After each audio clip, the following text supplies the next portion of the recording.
نحمدہ و نصلی علی رسولہ الکریم اما بعد اعوذ باللہ من الشیطان الرجیم بسم اللہ الرحمن الرحیم ربی اشرح لی صدری ویسر لی امری واحلل عقدۃ من لسانی یفقہوا قولی۔ السلام علیکم ورحمۃ اللہ وبرکاتہ۔ کیسے ہیں آپ سب؟ انشاءاللہ خیر و عافیت سے ہوں گے۔ اللہ تعالیٰ آپ سب کو اپنے حفظ و امان میں رکھے، آمین ثم آمین۔ چوتھا پارہ سورۃ آل عمران، آیت نمبر 128 اور 129۔ لفظی ترجمہ: لیسا نہیں ہے لکا آپ کے لیے، من الامری اس کام میں، شیئن کچھ اختیار، او یا یتوبا یا وہ مہربانی کرے یعنی اللہ تعالیٰ، علیہم ان پر، او یا یعذبہم عذاب دے ان کو، فإنہم پس بے شک وہ ظالمون ظالم لوگ ہیں۔ وَلِلَّهِ اور اللہ ہی کے لیے ہے، ما فی السماوات جو کچھ آسمانوں میں ہے، وما فی الارض اور جو بھی زمین میں ہے، یغفر بخش دے گا، لمن یشاء جس کو وہ چاہے گا، ویعذب اور وہ عذاب دے گا، من یشاء جس کو وہ چاہے گا، واللہ اللہ غفور الرحیم بہت بخشنے والا بہت مہربان ہے۔ بے شک فرمایا آپ کے اختیار میں اس معاملے سے کچھ بھی نہیں، یا وہ ان پر مہربانی فرمائے یا انہیں عذاب دے، کیونکہ بلا شبہ وہ ظالم لوگ ہیں۔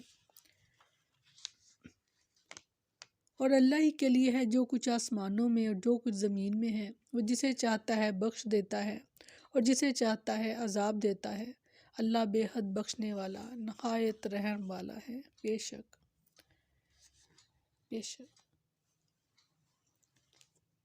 یعنی آپ تو ایک انسان ہیں، آپ کا کام اللہ کے حکم کے مطابق انسانوں کو ڈرانا ہے، ان کی بخشش یا عذاب کا معاملہ تو صرف اللہ کے اختیار میں ہے۔ سیدنا انس بن مالک رضی اللہ عنہ بیان کرتے ہیں کہ عال، ذکوان، عصیہ اور بنی لحیان قبیلوں نے رسول اللہ صلی اللہ علیہ وسلم سے اپنے دشمن کے خلاف مدد طلب کی اور ایسے مبلغین طلب کیے جو ان کو قرآن مجید اور سنت کی تعلیم دیں۔ چنانچہ رسول اللہ صلی اللہ علیہ وسلم نے 70 انصاریوں کو جو اپنے زمانے کے قراء کہلاتے تھے ان کے ساتھ بھیج دیا۔ یہ لوگ دن کو لکڑیاں چن کر لاتے اور رات کو نماز پڑھتے تھے۔ جب یہ قراء بئر معونہ پر پہنچے تو ان قبائل نے عہد توڑ دیا اور دھوکہ دے کر انہیں قتل کر دیا۔ جب یہ خبر رسول اللہ صلی اللہ علیہ وسلم کو پہنچی تو آپ نے مہینہ بھر تک صبح کی نماز میں ان کے خلاف قنوتیں نازلہ کی۔ سیدنا عبداللہ بن عمر رضی اللہ عنہ بیان کرتے ہیں کہ انہوں نے سنا جب رسول اللہ صلی اللہ علیہ وسلم نماز فجر کی دوسری رکعت میں رکوع کے بعد سر اٹھاتے تو سمیع اللہ لمن حمیدہ ربنا ولک الحمد کے بعد بد دعا کیا کرتے کہ اللہ فلاں فلاں اور فلاں شخص پر لعنت فرما۔ چنانچہ اللہ تعالیٰ نے یہ آیت نازل فرمائی کہ لیس لک من الامر شیء کہ آپ کے اختیار میں اس معاملے میں سے کچھ بھی نہیں۔ اللہ اکبر کبیرہ والحمد للہ کثیرہ سبحان اللہ بکرۃ واصیلا۔ سیدنا ابن عمر رضی اللہ عنہ بیان کرتے ہیں کہ رسول اللہ صلی اللہ علیہ وسلم صبح کی نماز میں عرب کے بعض قبیلوں کے خلاف اس طرح بد دعا فرمایا کرتے تھے کہ اللہ فلاں فلاں اور فلاں پر لعنت فرما، یہاں تک کہ اللہ تعالیٰ نے یہ آیت نازل فرما دی کہ لیس لک من الامر شیء کہ نازل فرمائی تو آپ نے بد دعا کرنا ترک کر دیا۔ لیس لک من الامر شیء۔ سیدنا ابو ہریرہ رضی اللہ عنہ بیان کرتے ہیں کہ رسول اللہ صلی اللہ علیہ وسلم جب کسی کے لیے دعا یا بد دعا کا ارادہ کرتے تو رکوع کے بعد قنوت کرتے۔ راوی نے بعض اوقات یہ بھی کہا کہ آپ صلی اللہ علیہ وسلم رکوع کے بعد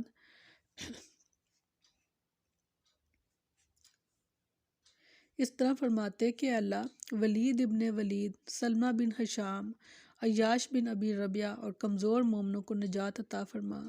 اے اللہ خاندان مضر کے لوگوں پر اپنی گرفت اور مضبوط کر دے، اور اے اللہ انہیں اس طرح قحط سالی میں مبتلا کر دے جس طرح یوسف علیہ السلام کے دور میں قحط پڑا تھا۔ آپ ان کلمات کو بآواز بلند پڑھتے اور نماز فجر میں بعض اوقات عرب کے مختلف خاندانوں کے نام لے کر اس طرح بھی بد دعا کرتے کہ اللہ فلاں فلاں پر لعنت فرما، تو اللہ تعالیٰ نے یہ آیت کریمہ نازل فرما دی کہ لیس لک من الامر شیء۔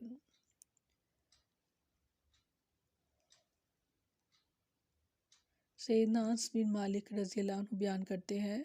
احد کے دن رسول اللہ صلی اللہ علیہ وسلم کا سر مبارک زخمی ہو گیا تھا، تو آپ نے فرمایا وہ قوم کس طرح فلاح پائے گی جس نے اپنے نبی کا سر زخمی کر دیا،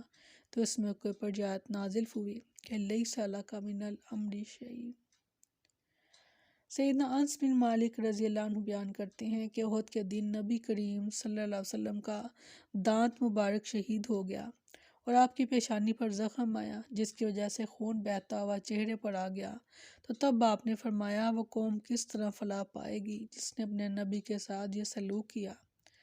جبکہ وہ انہیں اپنے رب عز و جل کی طرف دعوت دے رہے تھے۔ تو اللہ تعالیٰ نے اس موقع پر یہ آیت کریمہ نازل فرما دی۔ اس حدیث جتنی احادیث ہم نے پڑھی ہیں ان سے ایک تو یہ معلوم ہوا کہ قنوت نازلہ میں کسی کافر کا نام لے کر لعنت کرنا جائز نہیں۔ کیا خبر اللہ تعالیٰ سے توبہ کی توفیق بخش دے۔ ہاں، عام کفار پر لعنت درست ہے، یہ رسول اللہ صلی اللہ علیہ وسلم سے بھی ثابت ہے، اور عمر بن خطاب رضی اللہ عنہ کے عہد میں بھی لوگ کفار پر قنوت میں لعنت کیا کرتے تھے، کیونکہ قرآن میں اللہ تعالیٰ نے خود فرمایا کہ تمام لعنت کرنے والے لعنت کرتے ہیں یہود و نصارہ پر۔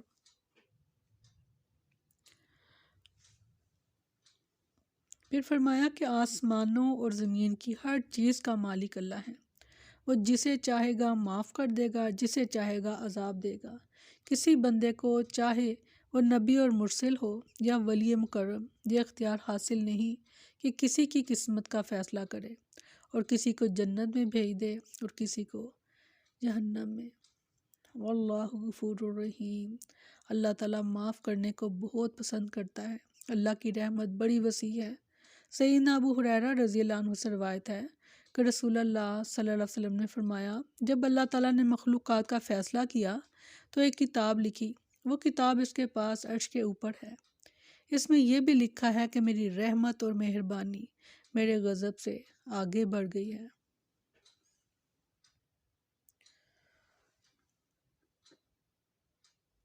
سیدہ عائشہ رضی اللہ عنہ بیان کرتی ہیں کہ میں نے دریافت کیا ہے اللہ کے رسول، اگر مجھے یہ معلوم ہو جائے کہ کون سی رات لیلۃ القدر ہے تو میں اس رات میں کیا دعا کروں؟ رسول اللہ صلی اللہ علیہ وسلم نے فرمایا، تب تم یہ دعا کیا کرو، اللہم انک عفو کریم تحب العفو فاعف عنی، اے اللہ تو معاف کرنے والا ہے، معاف کرنے کو پسند کرتا ہے، بس مجھے معاف فرما۔ سبحان اللہ، یہ اللہ تعالیٰ کی خاص صفت ہے، معاف کرنے والا، بہت زیادہ معاف کرنے والا، بہت زیادہ مہربان، بہت زیادہ رحم کرنے والا۔ تو اللہ تعالیٰ پسند فرماتے ہیں کہ اس کے بندوں میں بھی یہ صفات جو ہیں وہ موجود ہوں۔ اللہ تعالیٰ کی مدد سے، اللہ کی توفیق سے اگر ہم یہ کر سکیں تو یہ اتنی بڑی نعمت ہے، اللہ تعالیٰ نے جس کو یہ عطا کر دی، جس کو بھی اللہ تعالیٰ نے یہ دل میں یہ خیر ڈال دی تو اس کی زندگی پرسکون ہو جائے گی، کیونکہ جب کوئی کسی کو اس کا قصور معاف کر دیتا ہے تو سب سے زیادہ جو فائدہ ملتا ہے وہ معاف کرنے والے کو ملتا ہے، کیونکہ وہ پرسکون ہو جاتا ہے جب وہ کسی کو معاف کر دیتا ہے اس کا قصور کو، تو سب سے جو پہلا اطمینان اس کے اپنے ہی دل میں اترتا ہے اور وہ انسان پرسکون ہو جاتا ہے جب کسی کو معاف کر دیتا ہے۔ تو کوشش کیا کریں دوسروں کے قصور معاف کر دیے جائیں۔ اور کچھ بات میں تھوڑی سی اپنی بہن، بیٹی، ماں، جو بھی میرا رشتہ جو بھی آپ سے ہے ان سب سے خاص طور پر میں عورتوں سے بات اس لیے کرنا چاہتی ہوں کہ آج کل جو حالات ہیں سب گھروں میں ایسا ہی ہے، پریشانیاں ہیں، اور خاص طور پر اس رزق کی تنگی کے موقع پر جو سب سے زیادہ چپکلش چلتی ہے وہ میاں بیوی کے درمیان چلتی ہے، جبکہ اللہ تعالیٰ نے مرد کو حاکم بنا دیا، اور صرف حاکم نہیں بنا دیا، اس کو امام بھی بنایا اور اس کو ذمہ دار بھی ٹھہرایا کہ گھر کے معاملات کو وہ دیکھے اور چلائے،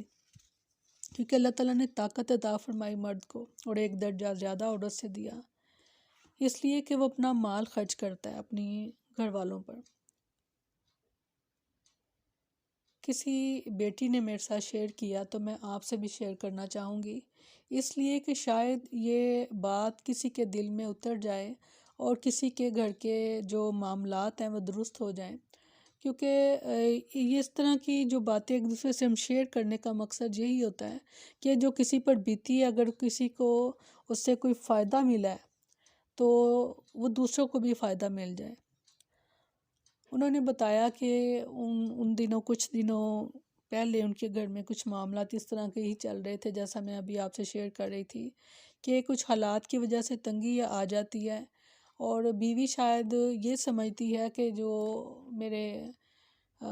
شوہر ہیں شاید وہ اس طرح سے محنت نہیں کر رہے جیسا کہ ان کو کرنی چاہیے تھی، تو کہنے کو تو یہ معمولی بات ہے مگر یہ کسی بھی مرد کے لیے یہ بہت بڑی بات ہے کہ اس کی بیوی اس کے بارے میں یہ سوچے کہ شاید وہ صحیح طرح محنت نہیں کر رہے۔ تو حالات کیونکہ ایسے چل رہے ہیں کہ اس طرح پریشانیوں میں اس طرح کی جو ہوتی ہیں، خاص طور پر شیطان کا تو خاص کام ہی یہی ہے کہ میاں بیوی کو آپس میں لڑوایا جائے۔ اور انہوں نے کہا کہ میرا کچھ دل میں اس طرح کا خیال جو آیا تو رات کو خواب میں کیا دیکھتی ہوں کہ میں سنسان رات ہے اور تو میں باہر نکل کے جا رہی ہوں کسی راستے پر، تو انہوں نے کہا کہ مجھے راستے میں ایک بیگ پڑا ہوا ملا، شاپنگ بیگ،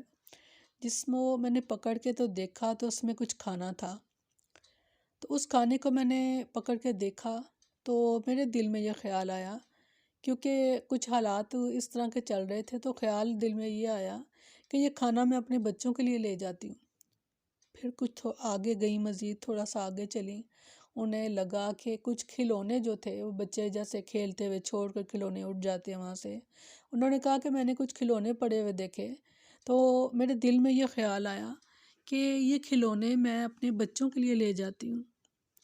انہوں نے کہا کہ اور پھر مجھے احساس یہ تھا کہ سناٹا ہے بالکل، لوگ سب اپنے گھروں میں ہیں اور میں اکیلی ہوں، کہ اللہ تعالیٰ نے ارادہ کیا تھا کہ ان کو سمجھایا جائے، اور یہ بات شاید کوئی اور ان کو سمجھاتا تو ان کو سمجھ نہ آتی، اللہ تعالیٰ نے خود سمجھائے اس چیز کو۔ یہ جو ناشکری ہم کرتی ہیں، ہم عورتیں اکثر کر جاتی ہیں ناشکری، تو یہ ناشکری تھی۔ تو پھر انہوں نے جب یہ خواب میں چھوٹی سی خواب تھی دیکھا اور بہت کچھ سمجھ لیا انہوں نے، اللہ تعالیٰ نے ان کو بہت کچھ سمجھا دیا کہ ایک شوہر کے ہونے سے وہ کتنے سکون سے اپنے گھر میں رہتی ہیں، اور ان کے شوہر جو ہیں وہ ان کے لیے کما کر کھانا بھی لا رہے ہیں، بچوں کو کھلونے بھی لا کے دے رہے ہیں۔ تو اصل بات یہ ہے کہ جو نعمت ہمارے پاس موجود ہے جب اس پر ہم شکر اپنا بڑھا دیں گے تو آپ یقین کریں کہ وہ نعمتوں میں اضافہ ہوتا چلا جائے گا۔ ایک چھوٹی سے خواب نے ان کی زندگی کو بدل دیا، اور انہیں اپنے شوہر کی جو تھی وہ قدر ہوئی کہ اللہ نہ کرے کہ ان کے بغیر میں اکیلی جو میں اپنے بچوں کو کس طرح مینج کر سکتی ہوں، ان کے کھانے کی بھی فکر مجھے کرنی پڑے گی اور ان کے رہن سہن کی بھی۔ تو ہر بیٹی، ہر بہن جو ہے وہ اس طرف غور کرے کہ جو نعمتیں ہمارے پاس ہیں ان میں زیادہ سے زیادہ اپنا شکر جو ہے وہ اللہ تعالیٰ کا ادا کرنا شروع کر دیں، کیونکہ اللہ تعالیٰ نے خود فرمایا ہے لَإِن شَكَرْتُمْ لَأَزِيدَنَّكُمْ، اگر تم میرا شکر کرو گے میں تمہیں اور زیادہ دوں گا۔ جس نعمت میں آپ کو اضافہ چاہیے آپ اسی کا شکر ادا کرنا شروع کر دیں، آپ دیکھیں گے کہ اللہ تعالیٰ کی رحمت کیسے اترتی ہے۔ اپنا بہت سا خیال رکھیے اور اپنے گھر والوں کا بھی۔ سبحانک اللہم و بحمدک نشہد ان لا الہ الا انت نستغفرک و نتوب الیک۔ سبحان ربک رب العزت عما یصفون وسلام علی المرسلین والحمد للہ رب العالمین۔ السلام علیکم ورحمۃ اللہ وبرکاتہ۔